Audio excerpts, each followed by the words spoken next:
Welcome to today's training. By now, I'm sure y'all feeling the chi strength building from your breathwork practice. Today, we're gonna go into something that I think all of us deal with on some level. If you're a human, that is, you're probably dealing with it, is learning to calm our inner critic. Now, we can use the breath as you've been experiencing to help calm that.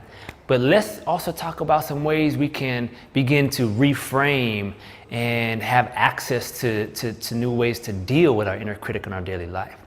So the first thing I want you to do is begin to notice the voice of your inner critic. Okay? Does it have a flavor of anger, of sadness, of defensiveness? Just start to notice that flavor. Even notice the tonality. Is it like a parental figure, or is it like a child? Begin to notice, so that way when the inner critic comes during your day, you can flag it. All right. So the first step is that mindful awareness. Oh, there's the inner critic. I hear that voice, and it sounds very different from when you're speaking from your higher self, as we've been learning how to do with these intentions in our breath work. Right. Very different flavors. Different vibrations. And our body is a vessel. It's an instrument. So these ancient practices of yoga, qigong, breath work, meditation, sound healing is meant to tune our physical instrument. And when our inner critic is always yelling at us, giving us its opinion, and that inner critic may come from society, from your family, from religion, right? And then we take these beliefs on to be ourselves. And then we have this cloak of shame or guilt or something that doesn't allow us to fully be who we are.